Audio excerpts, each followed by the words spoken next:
Muito bem, são 20 horas e 20 minutos e nós estamos aqui com a nutricionista. Ela tem um nome bem complicado, hein? Pode resumir, mas você pode dizer Bárbara Espanhol Soares Chiaparini Aires. Nossa! O nome de casado ficou grande. Ficou grande, né? Você adotou tudo isso aí? Pode ser Bárbara Espanhol. Ah, então tá bom. Mas você sempre foi, né? Eu tô brincando. Mas Bárbara, tá tudo bem? Prazer em recebê-la aqui. Mais magra ainda, né? Ah, precisa dar exemplo, né? Precisa. Quem vai lá, né, consultar com você e começar uma dieta. Que a gente seja modelo, né, antes de tudo. Mas é verdade, você sabe que é bem isso mesmo, né? Concordo. É uma pessoa que, por exemplo, faz massagem, uma pessoa que mexe com uma nutricionista, um nutrólogo, né? Essas pessoas têm que dar o exemplo mesmo, né? Certeza. É claro que tem gente... Aliás, deixa eu te fazer essa primeira pergunta. Tem gente que tem uma constituição mais forte, uma constituição óssea também mais forte, e aí ela é uma pessoa que, de repente, ela tem um sobrepeso, né? Dá para encarar isso como uma coisa normal? Olha, é complicado. Eu, por exemplo, tenho uma estrutura óssea grande, tenho um quadril largo e consigo me manter dentro do peso e emagrecer.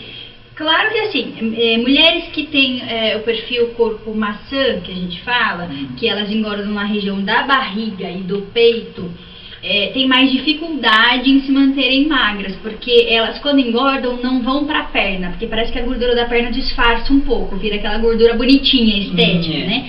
A gordura que se acumula nos braços, no peito e no abdômen, ela aparece mais, né? Mas dizer que a pessoa, por ter estatura óssea larga, justifica estar acima do peso, não. Eu não gosto de falar em peso, porque peso só considera a balança. Mas vamos dizer assim, se a gente fizesse uma avaliação completa e visse a massa gorda e a massa magra, nesse sentido, não justifica ninguém estar acima do ideal de massa gorda, entendeu? Balança não é um parâmetro legal. Porque se você pesa um fisiculturista, você vai falar pra mim que ele tá acima do peso porque ele tá pesado? Sim. Então, assim, mas eu concluo que dizer que alguém está com uma quantidade de gordura acima do ideal porque ela tem estatura óssea larga, não justifica. Não justifica. Dá pra, sim, todo mundo estar dentro do percentual de gordura ideal. Bom, e outra pergunta relacionada então a esse sobrepeso. Por exemplo, triglicérides, colesterol, a taxa de glicemia, se tudo isso estiver normal e a pessoa estiver um pouco acima do peso, menos mal. Menos mal. O que me preocupa um pouco é que, infelizmente, a maioria das pessoas acaba fazendo exames laboratoriais muito básicos, né? Eu tenho amigos médicos, excelentes médicos, que normalmente fazem check-ups completos, mas, infelizmente, às vezes eu recebo pacientes que vêm do médico com o básico, que é o que você falou, glicemia, triglicérides e colesterol. Isso não é sozinho um parâmetro de que está tudo bem, se, por exemplo, o paciente já está em obesidade grau 1, né? Tem um histórico da família toda cardíaca, então você sabe que sim, tem uma genética. E tá normal, a gente já desconfia. Então aí eu normalmente sugiro aos pacientes, faço até uma carta para o médico, ou o paciente faz particular, um exame chamado PCR ultrassensível, que é um exame mais específico para ver risco de processo inflamatório ou doença cardíaca. Tem dois exames que eu gosto muito, um chama lipoproteína A e o outro homocisteína, porque o que acontece? Já está mais do que provado que não é o número do colesterol que importa. Não vai me preocupar se o seu colesterol está 230, o que vai me preocupar é se ele está oxidado. É a oxidação do colesterol que causa problema cardíaco. E aí o exame homocisteína e lipoproteína A, vocês podem até sugerir isso para o cardiologista, dá mais essa noção. Porque ele seria considerado um exame comum? Exame de sangue. Porque assim, você não é um exame complexo, que daí o convênio vai cobrar nada disso.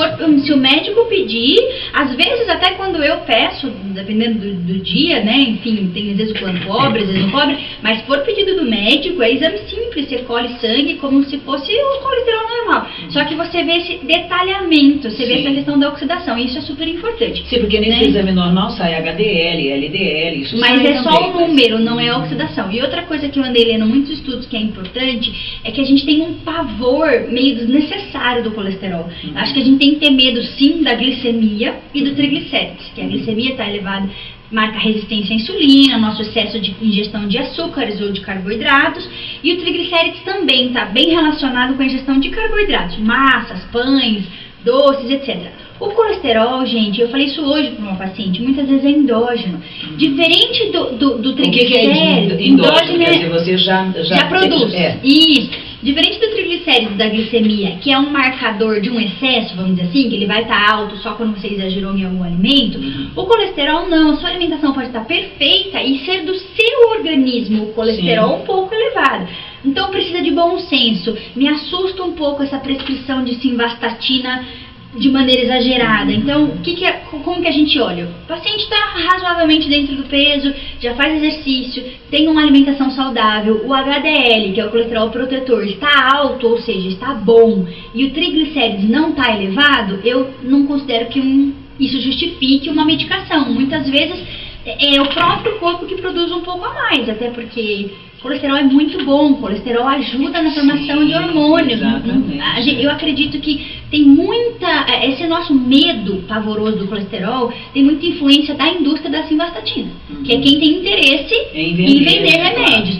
Porque eu li um artigo esses dias fantástico, falando, gente, por que esse pavor do colesterol se ele é usado para transporte de hormônio, para produção de hormônio, que é muito importante. Então, acho que bom senso, um pouquinho elevado e todos os outros marcadores normais, não é motivo para desespero. A glicemia começa a preocupar a partir de que faixa?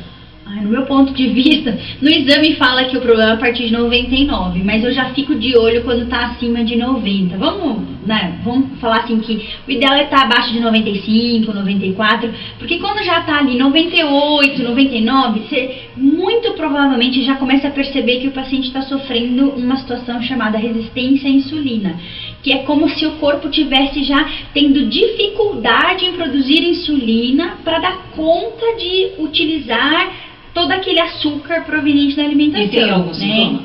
Não tem assintomático. Quantas vezes a gente pega o paciente já diabético e não tem... Alguns casos, a pessoa diabética tem aumento de diurese noturna e tudo mais, mas às vezes ela chega com 134 de glicemia sem sintoma. Uma outra sugestão, falando de exame, se a pessoa ela quer saber se ela tem a resistência à insulina, mesmo a glicemia estando normal, o médico pedir, além da glicemia de jejum, ele pede a insulina basal. E aí você consegue, com esses dois dados, fazer um cálculo, chama OMA-IR. E com esse cálculo você descobre a resistência à insulina. Mas quer um exemplo fácil? Na verdade, a grande maioria das pessoas tem resistência à insulina. A própria obesidade, o próprio excesso de acúmulo de gordura na região abdominal já é um causador de resistência à insulina, já é um indício. E o tão famoso ovário policístico nas mulheres, isso também isso é resistência à insulina. E aí eu sou prova viva disso, né? Eu falo para meus pacientes abertamente que eu tenho ovário policístico. Quando eu era menina eu não sabia dessa relação. Depois que eu passei a entender isso, eu fui cortando o açúcar da alimentação. Hoje eu não consumo nada de açúcar e reduzi muito até as frutas. Eu mudei um pouco minha visão de que não é porque é fruta que é vontade, né? Vai ser açúcar em excesso do mesmo jeito. E só melhorei, né? Os meus ultrassons estão cada vez melhor, o meu ovário policístico reduziu a quantidade de cistos, a menstruação regulou. Então, assim, uma dica super valiosa para quem está tentando engravidar e não consegue por causa do ovário policístico é melhorar muito a alimentação. É a única forma, é a única maneira. Bom, e o que você diria que é uma alimentação saudável? Porque, deixa eu falar uma coisa, primeiro que as pessoas que estão com sobrepeso, ou excesso de peso mesmo, né, ou obesas, elas muitas vezes ficam em jejum, não comem, ou entram em dietas que ou você come só carboidrato, ou só proteínas, ou então toma muita água, é berinjela, é água com limão. Tenta milagre, né? De tudo isso, porque eu acho que uma dieta ela tem etapas, não é isso? E ela tem que começar de um jeito que não deve ser também tão radical, né, Bárbara? Porque é difícil, né? É assim, depende do paciente, né? Por exemplo, eu sou mais radical comigo, porque eu vou seguir. Eu falei isso hoje para uma paciente. Cada caso é um caso. Quando você pega uma paciente que já é toda fitness e que já está acostumada a comer frango com batata doce, que tem disciplina, a gente pode ser um pouco mais rígida. Mas, em geral, para melhorar a alimentação como um todo, que seria uma alimentação saudável, eu acho que basicamente é assim. Comer fracionadamente, Foge de farinha de trigo, já está mais do que comprovado que glúten não faz bem para a saúde, não interessa se o pão é integral, então assim, se a bolacha tem aveia, então evita o máximo possível a farinha de trigo. Até porque, quando a gente come farinha de trigo, acaba vindo associado com um monte de toxina industrializada do mercado, né? Vem com açúcar, vem com corante, então não é legal, tá? Então assim, então tá, Bárbara, eu vou tirar... Você come pão, mas o pão sem glúten é horrível, né? Eu tô acostumada. Mas ó, quer uma dica até melhor do que pão sem glúten? Pra não correr risco de no pão sem glúten ter farinha de soja e outras coisas ruins, faz uma tapioca. Como é que é? Farinha de soja. Ela falou, farinha de soja farinha de soja é péssimo, né? Soja de qualquer coisa. Soja não é seguro para o consumo, tem muito hormônio, soja é transgênica, aumenta o risco de câncer. Só o que dá pra gente consumir são os fermentados de soja. Tofu, miso, tempê, isso tudo bem. Agora, os demais não é legal. Ou seja, o óleo de soja, no caso, também está incluso. Então, ao invés do pão sem glúten, melhor ainda, faz uma tapioca. Sabe aquela história assim? Quanto menos pronto vier o alimento melhor. Mais in natura. Porque a tapioca você tá vendo, é só a farinha de mandioca, você faz daquele disquinho. Eu gosto muito de rechear com ovos mexidos e manteiga, acho que fica gostoso, sacia. Acho que uma dica muito válida é a gente parar de ter medo de gordura. Porque a gente morre de medo de gordura, só que come fruta o dia inteiro. E fruta é carboidrato, né? Pra quem não sabe, carboidrato é tudo aquilo que é doce ou que vai virar açúcar no sangue. E o único grupo de alimento que digere extremamente rápido são os carboidratos. Então, olha a tragédia. Quanto mais carboidrato eu como, mais fome eu tenho, mais eu como, mais eu tenho vício e dependência por comida, aquela necessidade de comer toda hora. Então, eu falo assim para os meus pacientes, por exemplo, vai comer à tarde uma maçã, faz um punhado de castanhas e come junto, porque a gordura da castanha vai segurar a saciedade rápida da maçã. Vai comer uma banana, coloca canela, que é termogênica, coloca cacau em pó, coloca uma colher de quinoa. Quem não conhece, quinoa é um flocos que parece aveia, só que bem mais proteico. E põe um pouquinho de óleo de coco, porque óleo de coco é gordura, então também vai segurar a absorção rápida da banana. Um outro exemplo, vai tomar um iogurte, então toma um iogurte junto com por exemplo, uma fruta seca, um damasco, uma uva passa que tem bastante fibra, pode pôr uma colher de farinha de linhaça, então sempre pensando em agregar ou proteína, ou fibra, ou gordura, porque se você ficar só em frutinha, você vai comer 8 frutas no dia, é muito açúcar. E aliás, né? é até recomendado, eu já vi isso, olha, tem que comer 5 frutas por dia. Não precisa de tudo isso, precisa. Porque a quantidade de vitamina e mineral que você tem nas frutas, você consegue também com uma bela salada colorida, com a diferença de que a salada colorida não é fonte de açúcar, né? Só para quem está ouvindo entender, o principal motivo da gente engordar, Hilda, é a elevação da insulina no sangue. Então vamos entender assim, o corpo tem nossa reserva de gordura. Para ele essa reserva é um estoque. Então, por exemplo, vou morrer de fome, estou lá no exílio, numa guerra, eu uso esse estoque, certo? Então ele entende que é ruim usar o estoque de energia. Então ele pensa assim, bom, se a pessoa está lá toda hora comendo um carboidrato, né, uma maçãzinha, uma bananinha, uma laranjinha, uma goiabinha, por que é que eu vou usar a gordura dela como fonte de energia? Eu não, deixa a gordura lá, vou usando esse monte de açúcar que ela está comendo. E como que ele identifica que o que está entrando é açúcar? Porque sempre que entrar um carboidrato, a insulina vai elevar, o pâncreas vai sinalizar a insulina, essa insulina vai ser jorrada no sangue, ela capta o açúcar e coloca o açúcar dentro da célula. Então um segredo para a gente conseguir controlar a fome voraz, a gula e o apetite é reduzir a ingestão de carboidratos e, para não passar fome, colocar junto com o carboidrato sempre alguma coisa proteica, ou com gordura, ou com fibra. Então, por exemplo, ao invés de ficar comendo fruta fonte de açúcar, é bacana de vez em quando tirar e comer um pedaço de abacate, que é muito mais fonte de gordura do que de açúcar. E sem açúcar. Sem açúcar, claro, né? Entendeu? Então, fruta com castanhas é ótimo, um mix aí de sementes, farinha de linhaça, farinha de chia, com iogurte e fruta também é legal, pra quem não tem intolerância ao leite, tá, gente? Cada caso é um caso. Uma banana com quinoa, né? Uma banana com quinoa e óleo de coco, ou quem fala que tem óleo de coco e o coco. O coco em fruta, perfeito. É que pouca gente gosta, acha eu adoro. Perfeito. Nossa, porque assim como o abacate, o coco não tem açúcar. Ele é fonte de gordura. Mas ele é docinho. Mas não, nem se compara com tipo maçã, pera, banana, é bem menos. A base dele é gordura. Então assim, a gente tem que entender que gordura é bom, porque a gordura ajuda a gente a ficar saciado. E se a gente tá saciado, a gente não fica comendo toda hora. tá? Então acho que isso é interessante. Agora, o que é gordura boa? É aquela gordura que está natural no alimento, que não foi a indústria de alimento que inventou. No caso, o abacate, você já citou. Abacate, castanhas, coco e mesmo a gordura da carne. Não tem problema, não tem que ficar comendo só filé de frango. Pode comer uma carne com gordura. O que não pode, gente, é margarina. É óleo de cozinhar. Pode manteiga. Manteiga pode, margarina não. Você está falando de carne magra, de carne com gordura? Hoje nós trabalhamos, o meu parceiro aqui é o Instituto Supermercados, inclusive eu faço 2 momentos lá no sábado, né? E a gente tem uma indicação de coisas boas que se podem, né, consumir lá nesse momento. E até um dia, se você quiser aparecer no horário que eu estou, é até bacana para dar uma dica para aquele pessoal que está ali. Hoje o Instituto ele serve a carne marmorizada. O que é a carne marmorizada? Ela é entremeada de gordura, ela fica molinha e ela não é tão gorda, né?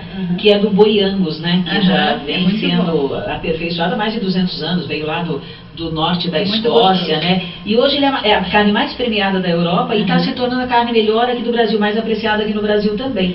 Por conta disso, quer dizer, de você pensar realmente que você pode consumir alguma coisa saudável com sabor, sem gosto. Exatamente. Eu falei hoje para uma paciente que eu atendi, que ela estava há 3 anos, a sugestão de um outro nutricionista, comendo só batata doce com filé de frango, tapioca, tudo na água. Eu falei, como é que você aguenta? Isso é dieta. Eu falei, a alimentação tem que ser gostosa, tem que ser sabor. Você tem que ter prazer, né? Só que assim, gente, uma dica super importante, para que essa gordura, assim, por exemplo, não preciso me preocupar então com a pele do frango, não preciso me preocupar com a carne gordura da carne de porco, tudo bem, não precisa. Contanto que a tua ingestão de carboidrato diminua. Precisa entender que tem uma relação inversamente proporcional.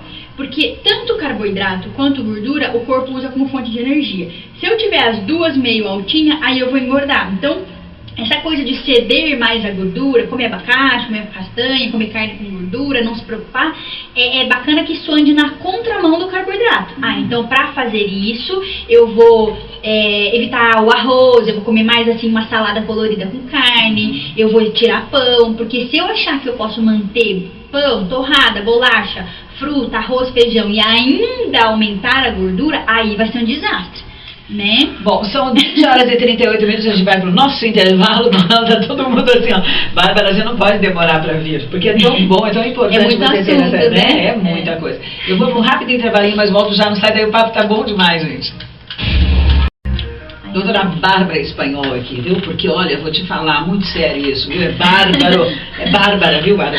Bom, a gente estava falando de comida saudável e tudo mais, e eu queria te falar o seguinte, você não é radical não quando você fala assim, você não pode comer glúten, não pode comer pão, não pode comer isso e aquilo, as pessoas não se assustam um pouco com isso? Depende do caso, Hilda, eu já fui mais, hoje eu sou menos, claro que assim, se a pessoa chega no consultório sem nenhum sintoma, ela tá tudo bem, a digestão tá boa, o intestino tá bom, ela não tem alergias na pele, ela não tem enxaqueca, e eu percebo que ela come mal, a gente dá um passo de cada vez, eu não vou tirar nada, eu vou simplesmente melhorar aquilo que ela come. Pão, por exemplo, eu gosto de pão. Aí melhoraria, falar, vamos colocar um pão integral, mas eu sempre aviso. Um pão integral com sementes, por exemplo. Que a mudança ela é gradativa. Você não para de evoluir na nutrição. Então, a partir do momento que a pessoa já acostumou com aquela dieta, já está adaptada, na próxima consulta que ela vier, a gente vai melhorando um pouquinho mais, que daí seria a gente pensar num pão sem glúten. E tem receitas que são boas, dá pra fazer em casa, com sementes. E ficam molinhas. Você sabe que eu acompanho muito aquele programa Bem-Estar. E aí, né, eles falam, o dia desses estava, aliás, não foi nem no programa deles, não, foi no chefe da Ana Maria, que eles ensinaram a fazer leite de amêndoas, leite de um monte de coisa. Legal. Né? E achei fantástico aquilo, né? É facinho de fazer, né? Você hidrata, bate no liquidificador, coa. E depois coa. É fácil de fazer.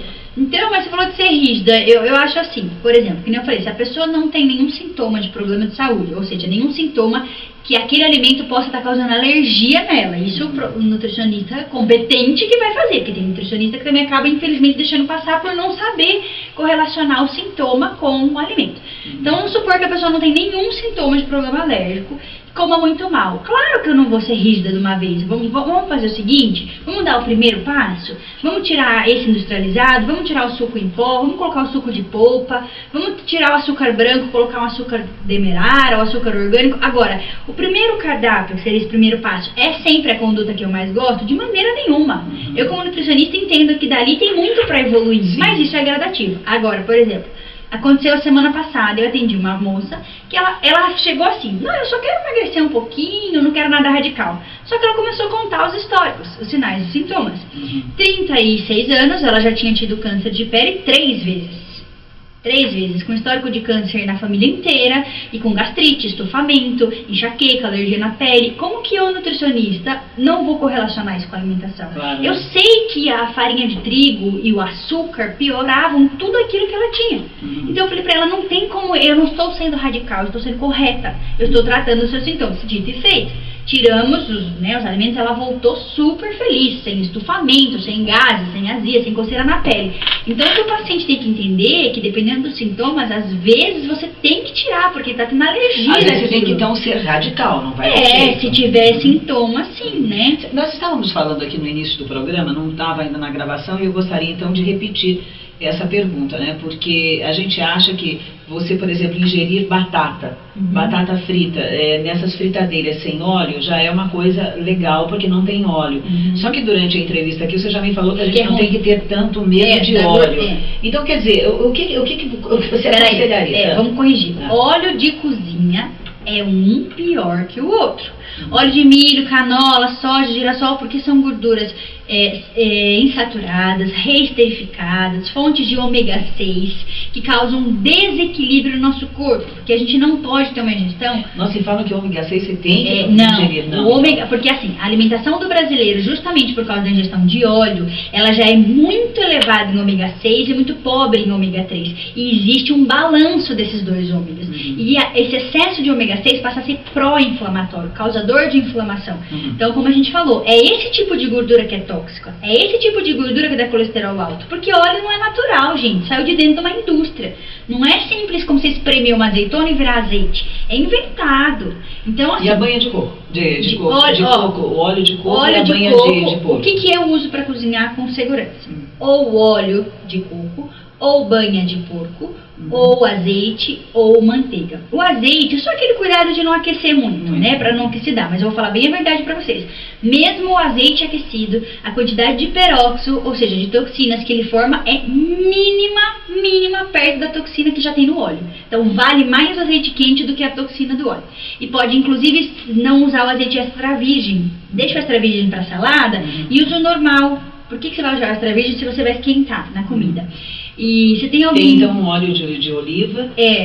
que não é extra virgem, que você cozinha. E se tem alguém aí com o olho arregalado, né, ouvindo falar de banha de porco, gente, é só pensar. O que a humanidade veio comendo até hoje? A gente comia com banha de porco. Os avós, aliás, você está indo em desencontro com uma coisa que aliás, eu hoje te convidei para que nós pudéssemos falar sobre isso, mas é que você é uma enciclopédia nutricional, então a gente não pode deixar de tocar nesses assuntos. Mas eu queria agora falar exatamente sobre os óleos, porque eu estava assistindo, e como eu assisto muito Bem-Estar, eu me surpreendi quando eu vi que você ficou irada, indignada com as coisas que foram ditas ali sobre o óleo de canola e que o óleo de coco era ruim, não ingerir, e azeite nem pensar, umas coisas assim.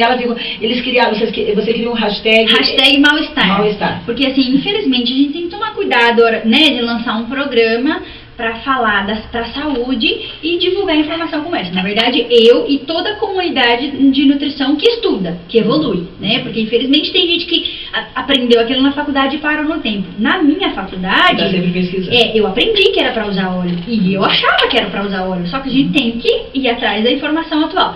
Então foi uma nutricionista que foi falar que óleo de coco era ruim, porque era uma gordura saturada, que fazia mal pro coração, e que óleo de canola era melhor, né? Foi uma polêmica que eu acho que parou o país.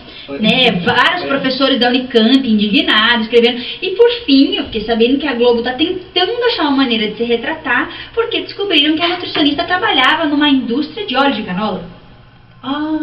Essa foi a base. Eu assisti essa entrevista. Né? Então aí é complicado, porque duro, né? Você colocar numa mídia que o Brasil inteiro vai assistir uma publicação com interesses.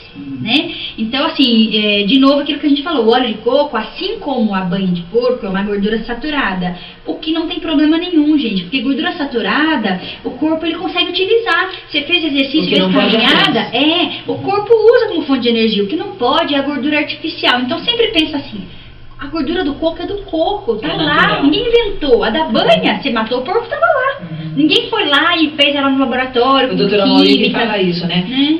Tinha no tempo da sua avó? É saudável, exatamente. Não tem? Não é bom? Todinho, isso, concluindo, gelatina, tudo que é artificial, corante, conservante. Então eu falo assim, paremos de abrir pacotinhos e garrafinhas para simplesmente lavar, picar e cozinhar. Então o que é comer comida de verdade, né? Que isso não é nem dieta, é reeducação, é comer aquilo que você consegue colher ou que você consegue caçar, acabou. Se você foi comprar dentro de um pacote, tem alteração, ou tem conservante, corante, estabilizante, aí a soma disso a longo prazo dá um câncer, uma artrite, uma fibromialgia, são processos inflamatórios que acumulativos, porque muitos anos comendo coisa química, né? Isso são toxinas, inclusive, né, que vão alimentando tudo, vão se acumulando e tem uma hora que aquilo explode. Exatamente. Bom, voltando só nessa história da batata, então, o que é melhor? Porque, então, olha, gente, panela... é ruim. Meu Deus do céu. O que estão vendendo de panela, eu mesma lá no sábado, viu? Tem promoção, a gente fala, air fry, gente. Então, aparentemente parecia ótima mesmo, né? Nossa, que legal, você tirou óleo. Mas aí aquela coisa, tinha na época da sua avó? Não tinha, então é ruim. Então você tem que parar pra pensar assim, mas pera um pouquinho, o que será... Que tipo de raio que é liberado no alimento para fazer aquilo cozinhar? Igual micro-ondas, não sei se todo mundo já ouviu falar, mas o micro-ondas é extremamente tóxico. Ele deposita muita toxina no alimento, assim como o plástico, assim como o papel alumínio. Então a air fryer ela é bem tóxica, que é essa fritadeira a ar. O melhor jeito é você assar. Né, como é que a gente faz com a batata? Corta ela, dando o formato da batata frita, né, em tirinhas, e coloca no forno para assar. Agora, fritura eu acho que não acho legal de maneira nenhuma, porque uma coisa é a gente liberar, você usar a banha de porco, óleo de coco ou azeite, mas é uma colheradinha para fazer uma couve refogada. Agora, para fritar, nós teríamos que encher uma panela de gordura, aquilo borbulhar e você nadar dentro. Então, eu não consigo enxergar a fritura boa de jeito nenhum, na verdade é essa, né? Então, eu acho que você deixar saboroso, colocar um bom tanto de azeite, tudo bem. No máximo, imagina um bife assim que você faz com um fio de azeite para ficar gostoso, mas não o encharcado, sabe? O que dependa de uma piscina de gordura, isso eu não acho legal, de maneira nenhuma. Acho que o assado, o cozido, vai melhor para tudo. Bom, tudo isso que você falou hoje aqui foi super importante e eu queria perguntar para você o seguinte, com relação a tudo isso, você ter um exercício ajuda também, você recomenda a questão de ingestão de água, como é que fica tudo isso? A gente normalmente faz cálculo de ingestão hídrica, mas vamos resumir, pelo menos 2 litros por pessoa. Se você já tomar meio litro de chá por dia, pode tomar mais chá e um pouquinho menos de água. Eu li também uma reportagem sobre isso, que nem sempre você precisa tomar toda aquela água que diz, porque existem muitos alimentos que já têm água, frutas e tal, né? Um melão, por exemplo. Aí você pode reduzir um pouco, não tem problema, né? Exercício físico jamais é opcional. É que nem escovar o dente. É obrigatório, precisa, porque as pessoas têm uma visão muito simplista de que exercício é só para emagrecer. E não tem nada disso, né? Acaba acontecendo até, né? Claro, mas o exercício ele vai fortalecer sua musculatura, que vai prevenir que você seja um vozinho que não consegue levantar da cadeira, que não consegue levantar da cama, vai prevenir que você tenha escara, que é aquela ferida no vozinho acamado por deficiência de massa muscular. O exercício vai fortalecer seu coração. Quanto mais forte seu coração, menos batimento ele precisa dar, menor o risco de infarto, de derrame, de AVC, de câncer. Os benefícios preventivos do exercício são imensos, assim como de uma alimentação saudável. Então tem que fazer, gestante tem que fazer exercício, claro que é para conversar com o médico, mas tem muito mito essa história que gestante não tem que fazer exercício. Tem sim, ainda mais aquelas que já estavam adaptadas, que já faziam, continuem fazendo exercício porque você melhora resistência à dor durante o parto, você melhora fortalecimento de coluna. Então o exercício é... E o que você imagina que, ou recomenda que é bom? O que a gente pode? De exercício, tudo. Eu só acho que o problema é quando eu acho que tem que ter uma mistura de aeróbico, os educadores físicos vão concordar comigo, com exercício de força. Por exemplo, a pessoa não gosta de musculação, pilates é um espetáculo, né, de exercício. Porque você fortalece e aí você, dependendo da aula, consegue fazer uma parte de cardio. Ah, não, de repente meu pilates não foi muito aeróbico, mas você pode sair de lá e ficar um pouco na esteira, né? Musculação também é muito legal, porque você consegue misturar o aeróbico com força. Depende também da musculação, né? Tem coisas que eu vejo muitas meninas na academia levantando muito peso. Eu não sei se isso é legal. Tem que ter acompanhamento. A questão acho que não é nem o peso, a questão às vezes é a má postura. Sim. Né? Crossfit é um exercício muito legal, é um exercício difícil, puxado, treinamento militar, mas se bem acompanhado ele faz força com aeróbico junto. E gosto muito dessa linha nova que a gente chama de exercício funcional, que você usa muito menos o aparelho e muito mais o peso do próprio corpo. São exercícios que parecem fáceis, mas são dificílimos. Só que aí tem que ter um professor olhando, instruindo e tal. Mas assim, resumindo, até subir escada é melhor do que não fazer nada. E descer também? Porque descer é pior que subir, né? Você subir a escada é uma delícia, agora descer, quando você tem problema... Mas sabe aquela história assim, Bárbara, não dá, porque eu faço faculdade à noite, trabalho durante o dia. O máximo que eu consigo é ir a pé pro meu trabalho, caminhando e voltar a pé. Tá ótimo, é o que você consegue, é melhor do que nada. Então qualquer exercício é melhor do que não fazer nada, porque pelo menos a circulação já tá funcionando. Tá, e agora vamos falar, pra terminar, das frutas que devemos ingerir e outras que devemos evitar. Tá, não tem nenhuma que a gente deve evitar, a gente tem que saber de quantidade. Resumindo. Uma jaca, por exemplo. Pois é, as frutas que são muito doces, como a gente falou, vai dar pico de açúcar no sangue, vai estimular a insulina, vai fazer com que a gente ganhe peso e também com que a gente tenha uma fome mais rápida. Então, por exemplo, o que eu enxergo que é ruim? Suco de laranja. Por quê? Porque concentra muito açúcar de laranja no copo. Então é melhor, gente, beber a água e comer uma porção de fruta, porque você está enxergando aquilo. Você bebe a água e come a fruta.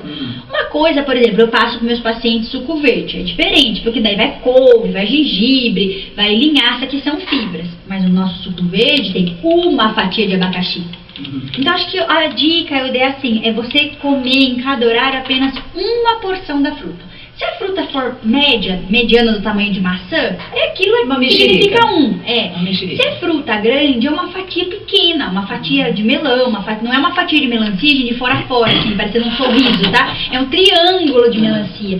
Eu acho que é basicamente isso. É uma fruta, manga, por exemplo, é muito grande, o correto é comer metade da manga. Bárbara, mas eu vou ficar com fome. Lembra da dica que eu falei? Come um punhado de castanha junto. E no caso dessas frutas secas, o que é mais recomendável, todas elas? Não, a fruta seca é só cuidado com a quantidade pelo mesmo motivo. Ela é boa porque ela tem bastante fibra, porém se a gente comer em excesso, pensa na uva. O que aconteceu com a uva? A água saiu para ela virar uma uva passa, ela desidratou, mas o açúcar está concentrado lá. Então assim, não passar, por exemplo, de 1 colher de sopa de uva passas para pôr no iogurte, ou 3 damascos, ou 3 ameixas, é só cuidado da quantidade, porque o açúcar está ali e nas castanhas inserido. Cuidado castanha de caju, castanha do Pará. Resumindo, só a do Pará, que não é legal passar de 2, mas eu normalmente peço para os pacientes montarem um mix e pegar um equivalente a 1 colher de sopa, por exemplo, um punhado assim, da palma da mão. E nesse mix vai uva passa, vai... Normalmente eu não misturo uva, eu prefiro deixar o mix só de castanha, depois a pessoa acrescenta, ela pode aí, fica mais fácil, ver se ela quer comer com fruta seca ou com fruta fresca. Então eu não ponho uva passa. Eu coloco, por exemplo, assim, nos meus, tá? Aí critério de cada um. Eu coloco avelã, eu coloco castanha do Pará, eu coloco amêndoas, eu coloco castanha de caju, eu coloco nozes. Essas 5. E é muito legal, Ilda, apesar de não ser castanha, é semente de abóbora e de girassol. Nossa, eu comia isso tanto quando era criança. Então, você pode montar no mix, elas são antifúngicas, antioxidantes, isso sacia demais. Façam um teste, quem está acostumado a comer uma fruta... Ela tirada, assim, ou você... Não, sem casca. Você compra pronta, você compra sem casca, torradinha. Faça um teste. Quem está acostumado a comer pão branco à tarde ou só uma fruta, faz isso. Pega a fruta e come um punhadinho meio generoso aí desse mix, vocês vão ver a diferença da saciedade. Porque é muito inteligente você chegar na próxima refeição sem fome. Sim. Isso vai fazer com que Vai você fazer se você comer controle. menos, né? Você consegue tirar aí, por exemplo, o arroz do jantar. Você consegue ficar numa salada, num legumes e num grelhado. Se você tá morrendo de fome, você não consegue. Né? Gente, olha, Bárbara, toda vez que você vir ao programa, você precisa voltar.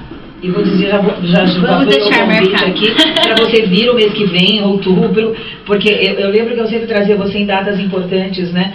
Natal, né? Falar sobre a ceia de Natal ou de Páscoa, coisas do gênero, né? Mas assim, o chocolate você pode comer de vez em quando. No máximo 20 gramas por dia e tem que ser chocolate bem amargo, de 70% a 85% cacau. Porque, Hilda, o que a gente quer de chocolate? Cacau. Porque você quer comer açúcar com gordura vegetal hidrogenada e leite? Não precisa ser no chocolate. Né? Então, assim, se você quer um chocolate que te ajude a diminuir a vontade de comer doce, mas que ao mesmo tempo seja bom, seja saudável, tenha propriedades antioxidantes, literalmente seja um tratamento para sua vontade de comer doce, como um chocolate bem amargo. Quer deixar contato? Bom, ela tá lá no Facebook, tá? Tem meu Facebook, meu nome é Bárbara Spagnol, acho que tá abreviado, Bárbara Spagnol, SC Aires. Tem meu Instagram, que é @BaSpagnolNutri, tudo junto, BaSpagnolNutri. E se alguém quiser me escrever, meu e-mail é daite@barbaranutri.com.br. Repete o e-mail, DIET. Daite@barbaranutri.com.br. Daite@barbaranutri.com.br. E se alguém quiser agendar uma consulta, eu atendo na Clínica Vertu, é 3441-4126. Repita. 3441-4126. Valeu, querida. Muito obrigada. Deus abençoe a vocês. Foi ótimo o programa de hoje, né? E ela volta assim. Nós vamos já deixar marcado, agendada essa nova entrevista. E eu quero que Deus abençoe grandemente a cada um de vocês. Que a graça e a paz do Senhor esteja no lar de todos nós. Amanhã às 20 horas eu estou de volta, porque às 20 horas aqui na Mix, o meu café é com você. Tchau.